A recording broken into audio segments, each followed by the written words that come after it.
Hi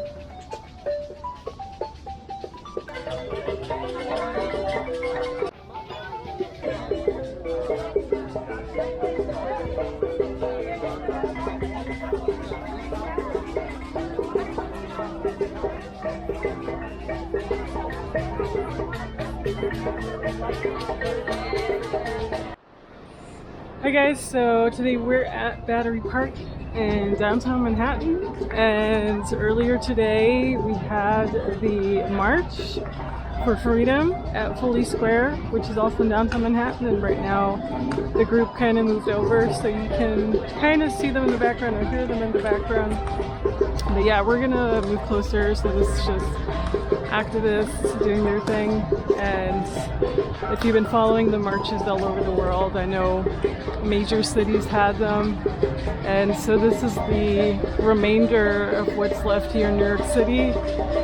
Didn't get footage from Foley Square, I actually just made it down here right now, so it's late afternoon, and yeah, alright.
So yeah, as you can see,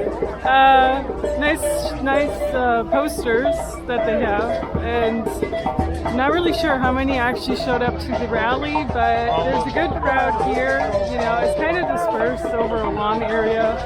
So if you guys know Battery Park, you probably know how large it is. But yeah, there's a guy over there with another poster, and you know, I don't really know what to think about these type of protests and rallies, but I do think they're important just to raise awareness. Can I take cool, so there's another one right there. Cool. But you know, I think it does create like a sense of unity and people just coming together. You know, more and more people are not wearing their face muzzles and everything. Now, a lot of people, I think, do it because they've actually gotten a mandatory injection, but on the other hand, I think a lot of people are just also the ones that haven't gotten it yet. They're just kind of not wearing it anymore, you know, now that things are a little bit freer here in New York. So yeah, just looking at this crowd, it's quite hopeful. You know, beautiful people for sure, beautiful music as well. And there's another one. Hi, how are you?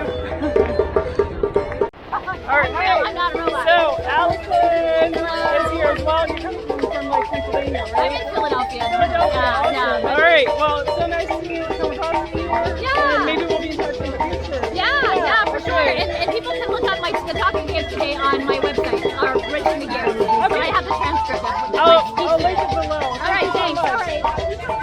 All right, so right now we're actually on the way to do a little ceremony, and I think it was Allison's idea actually, or it could have been from other people too, I'm not really sure, but I guess it's in the form of a shamanic ceremony, and it's going to be in all 4 directions, possibly wind directions. I'm not really sure what they're doing, so I'm going to try to get a little bit of footage of that, and it's just to revoke consent to the reality that they're trying to pull off. Let's put it that way. And yeah, we'll just see. They have stuff in them. Like they're full of good intentions for the kids. This one has so yeah, so they're part of a series, but in the end of this, the little girl's father disappears. He's a physicist, and he ends up trapped in chemizons, and it's based on IT. So the thing that holds it, it's a technocratic society, and it's IT. It's this brain, okay, that has no love in it. And so these mythical figures come and travel across like time and space, like string theory, to this other universe to save the father, and then her younger brother gets trapped by it too. And so what I did was I asked people to send me good intentions for the kids on Twitter and Facebook. And so I've written these, and we're going to circulate this in a minute. And if people would like to read someone's intention out, we have maybe 15. We'll do that in terms of, because I feel like what's coming with the human capital bond markets, which are linked to digital identity, which the Excelsior Pass, these biometric tracking systems with digital identity that are being framed as health passports, are really about getting us tracked in the spatial web, tracked in this global prison planet of this next phase of the internet. And they really want the children. They don't want us so much, because like we're not really likely to be retrofit to this thing. They're just like with these people, but we really want the toddlers, we want the elementary school, because they also want them to actually code this digital jail.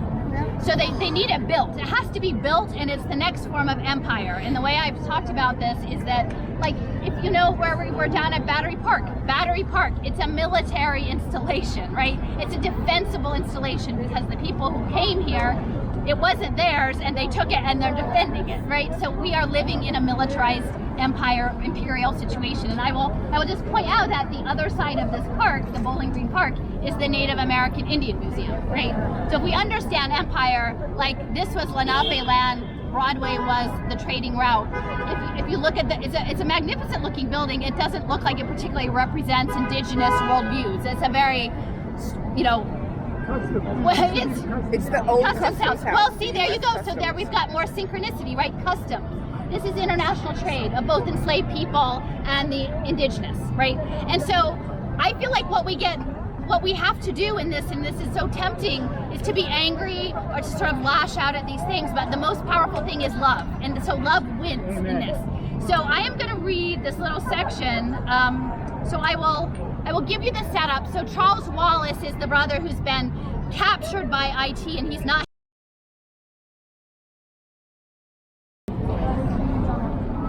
And so I feel like this IT, you know, it comes out of here, it comes out of New York. I mean, it's Silicon Valley, but this empire or this imperial mind construct comes out of this place. And it comes out of Michael Bloomberg, and it comes out of that thing, that domain awareness system. And Michael Bloomberg, he's an electrical engineer. He got his degree from Johns Hopkins in electrical engineering. And he thinks of life as an electrical engineering problem to be managed. And he made his money doing data for financial markets. And then he leveraged that to become the mayor of one of the most powerful and influential cities and cultural anchors in the world. And then he leveraged that to go into the UN and the World Health Organization and to try to take over this planet with Bill Gates and this domain awareness system that is tied into the Federal Reserve banking system. And so this is an enormous thing. I'm sure it feels like when Meg went into IT in this brain and was revolted by it. And so I feel like this is this acknowledgement, right? And how do we love this thing, right? And this bull is in many respects this thing. So I forgot when I got started here today that I had asked my lovely friend Julie, who does amazing work, to open the space for us, to give us some love and light, I guess, in this space. Julie, do you feel like you have a minute to do that? I'm prepared to open circle. All right, I'm so It's okay. sorry. Yes. No, that's okay. And I kind of got distracted with my. I do things out of order sometimes. There's no order. Whenever you invited me was the time to do it. Time's out. Don't worry about filming. Where life is devalued, what life is getting really some honor. So they have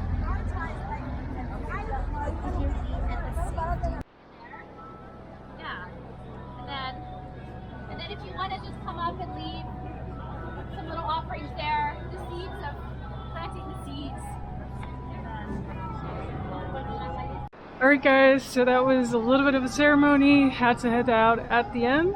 But yeah, so Alison McDowell did it pretty much, and it was very interesting. And that was pretty much my afternoon spent here. I think it was very interesting to observe it all. Hope you enjoyed it, and stay tuned for more things coming up.